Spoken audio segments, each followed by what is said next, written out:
Hey basketball guys, we have news. Let's go to more news from the Golden State Warriors, but before that, don't forget to subscribe to the channel and leave your like. The regular season is approaching the halfway point and the Warriors are going from bad to worse, with a series of defeats suffered. The Warriors are in 10th place, with a 19-19 record, and fighting to make the play-ins. It will be necessary to make changes to the squad to seek the playoffs. Warriors and Utah Jazz make big player swaps. The Jazz are expected to be active in the trade market with Sexton, Jordan Clarkson and John Collins among the top candidates to be moved, per ESPN's Tim McMahon. The trade, Collin Sexton to the Golden State Warriors for Dennis Schroeder, Brandon Podziemski and Gue Santos. The same skills that drew the Dubs to Schroeder, who can't be aggregated in a trade before February 5, could now lead them to Sexton. There is plenty of overlap between the two, and while that could be a worry given Schroeder struggles to find his fit, Sexton might have an easier time making his mark as a more efficient shooter and superior scorer.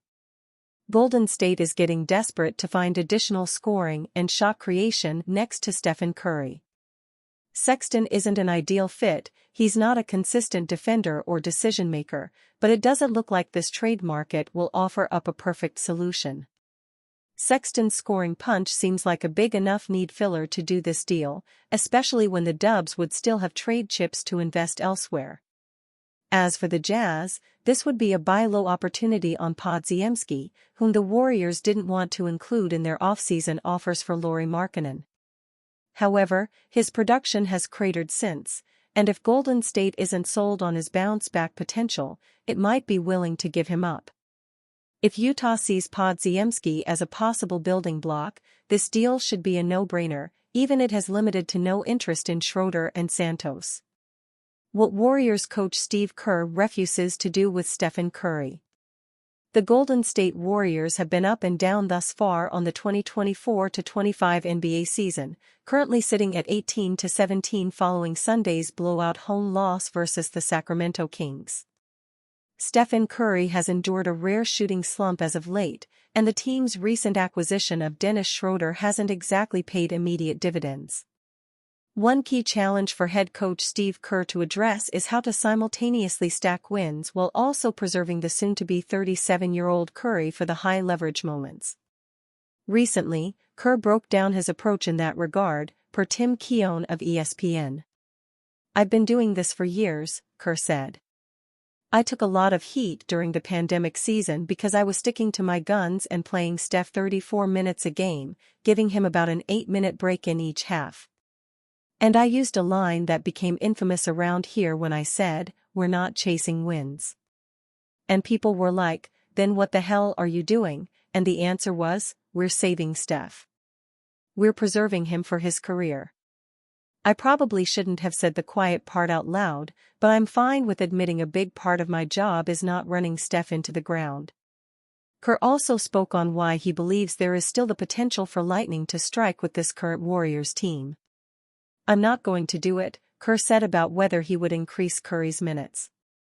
"For me, it's more like this: we want to put ourselves in position to give him a chance in the playoffs. We did that when we won the title in 22, we caught lightning in a bottle and the matchups worked our way and Steph does what Steph does. We want to give him that chance again. We want that at-bat. Can the Warriors turn things around?" The Warriors got off to a hot start this year, just as they did in 2023-24. However, that quickly tapered off as the team's role players started to fall back to earth, and Curry himself has shown some glimpses of his age, even if he still remains one of the game's greatest players. At this point, it would appear that the team's clearest path toward contention would be swinging another big trade for a player like Jimmy Butler who could truly turn the franchise's fortunes around. However, it remains to be seen whether Mike Dunleavy and company are willing to make such a move. Steve Kerr gets honest on the Warriors' chances at winning the championship this season. "We're not there yet. The Golden State Warriors seek to contend for the Larry O'Brien Trophy in the 2024-25 NBA season. However, the team has had a few ups and downs, preventing them from being a real threat to win the championship. With Draymond Green at 34 and Stephen Curry at 36, the team's primary players are beginning to age. Even with that, they've tried their best to compete against the best. Head coach Steve Kerr was asked on Monday if the squad had a chance to win the championship this year, considering their current circumstances. According to Kerr, he hasn't lost hope in his group. However, he thinks they still need time to get into their rhythm. This team has the potential to be a championship team, but we're not there yet, Kerr says. We're competitive every night, and we feel confident in our ability to be competitive every night. Now, whether we can do that for 4 rounds in the playoffs remains to be seen. The team also made trades to improve their roster and shipped the injured player, DeAnthony Melton, to the Brooklyn Nets for Dennis Schroeder. However, the scoring guard hasn't found his groove under Kerr's system. Additionally, forward Jonathan Kuminga suffered a significant ankle sprain and will be out for at least 3 weeks. Warriors star doesn't blame the former prospect for not panning out. One of the former young prospects the Warriors had was James Wiseman. Wiseman was the team's second pick in the 2020 NBA draft.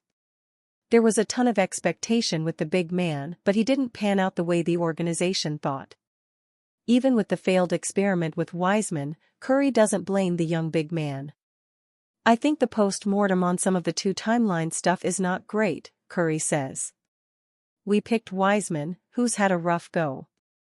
It's not his fault, but we had an opportunity when we were at the bottom of the standings and had the number 2 pick, and picked Wise. We thought there was going to be a way to bridge that gap, and it didn't work out that way.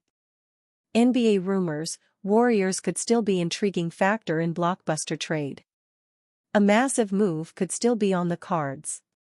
Time to get rid of the stupidest rule in the history of the NHL, and other top stories from January 11, 2025. The chances of the Golden State Warriors executing a blockbuster trade has dwindled in recent weeks, having spent so much of 2024 trying to acquire a second offensive star to pair with Stephen Curry. The Athletic reported last week that the Warriors were unlikely to pursue Jimmy Butler, with the Miami Heat forward undoubtedly the biggest name to watch ahead of the February 6 deadline. Jeff Hoffman's deal with Blue Jays will make Phillies fans livid, and other top stories from January 11, 2025. The chances of the Golden State Warriors executing a blockbuster trade has dwindled in recent weeks, having spent so much of 2024 trying to acquire a second offensive star to pair with Stephen Curry. The Athletic reported last week that the Warriors were unlikely to pursue Jimmy Butler, with the Miami Heat forward undoubtedly the biggest name to watch ahead of the February 6 deadline. The Warriors could still be a factor in a Jimmy Butler trade. While that report may still likely ring true, NBA Jake Fisher has moved to create some life in a potential Butler to Golden State trade during a segment of his Bleacher Report show on Friday. I'm still thinking about the Warriors being a factor in the Jimmy Butler conversation. But not until literally the day before the trade deadline, because that's when Golden State become eligible to retrade Dennis Schroeder, Fisher said. Butler is currently serving a 7-game suspension for conduct detrimental to the team, code for he's trying to force his way out of Miami after the franchise failed to provide the contract extension he was after.